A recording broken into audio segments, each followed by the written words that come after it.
Hello दोस्तों, welcome to Uttarakhand GK very G tricks. जैसा कि आप सभी लोगों को पता है कि उत्तराखंड कोऑपरेटिव बैंक का एग्ज़ाम पेपर 17 जून से स्टार्ट होने वाले हैं। तो आप सारे लोगों के काफ़ी सारे क्वेश्चंस थे जो कि मैं इस वीडियो में कवर करने वाला हूं।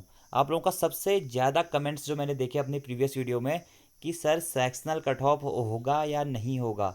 आईबीपीएस मैक्सिममली जितने पेपर कराता है उसमें सेक्शनल कट ऑफ का ऑप्शन देता है, और उत्तराखंड कोऑपरेटिव बैंक का जो ये आपका एग्जाम पेपर होगा इसमें भी सेक्शनल कट ऑफ है। तो मैं आपको बता देता हूँ, सबसे पहले नोटिफिकेशन में ये मेंशन किया गया है कि आपको ईच सेक्शन में, जो आपके सिलेबस में 6 सेक्शन थे, इस सेक्शन में आपको मिनिमम एक क्वालिफाई मार्क्स प्राप्त करने होंगे।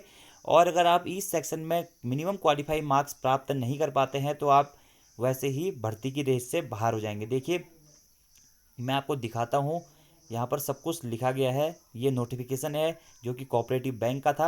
यहाँ पर पूरी डिटेल में आप लोगों को बताने वाला हूँ आज। देखिए दोस्तों, जैसे कि आपका सिलेबस था, ये हमारा क्लर्क कम कैशियर का सिलेबस है ये, जिसमें रीजनिंग है आपकी 40 मार्क्स की, न्यूमेरिकल एबिलिटी है आपकी 40 मार्क्स की, जनरल अवेयरनेस है आपकी 60 मार्क्स की, इंग्लिश लैंग्वेज 20, हिंदी लैंग्वेज 20 और कंप्यूटर नॉलेज 20। तो दोस्तों, ये जो आपके टोटल 40, 40, 60, 20, 20, 20, इसमें से आपको एक मिनिमम कट ऑफ्स लानी पड़ेंगी, यानी कि आपको सभी सेक्शन अटैम्प्ट करने पड़ेंगे और सभी सेक्शंस की एक मिनिमम कट ऑफ जाएगी। तो आपको हर सेक्शन में क्वालिफाई करना पड़ेगा। बाई चांस आपने रीजनिंग में 40 में से 35 नंबर अचीवमेंट कर लिए और आपको इंग्लिश में 20 में से ओनली 2 नंबर आ रहे हैं, तो आप इस केस में क्वालिफाई नहीं होंगे। तो आपको मिनिमम एक क्वालिफाइंग मार्क्स लाने पड़ेंगे, उसी के बेसिस पर फाइनल मेरिट आपकी बनेगी।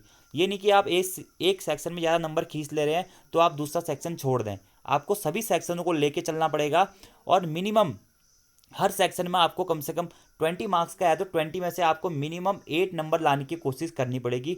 20 में से जब आप 8 नंबर मिनिमम लाएंगे तभी आप उसके लिए क्वालिफाई है। वैसे 60 में से आपको 25 मार्क्स, 24 मार्क्स के आसपास लाने पड़ेंगे, और 40 में से भी आपको मिनिमम 14 मार्क्स से अबव लाने पड़ेंगे क्वालिफाई होने के लिए हर सेक्शन में।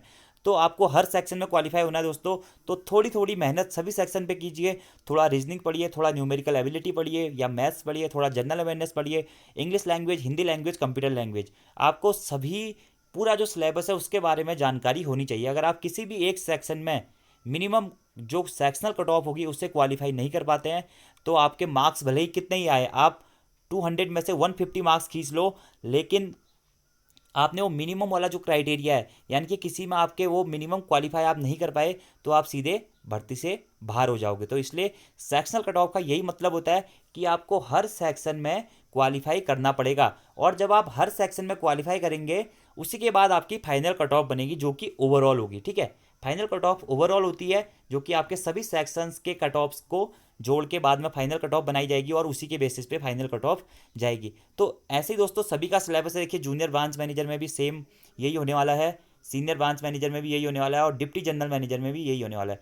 देखिए, साफ साफ यहाँ पे लिखा गया है नोटिफिकेशन में, आप पढ़ सकते हैं। Note 1, candidate have to qualify in each of 6 test by securing minimum cut off marks to be deciding by IBPS, यानी कि आपको मिनिमम कट ऑफ मार्क्स लाने पड़ेंगे हर सेक्शन में।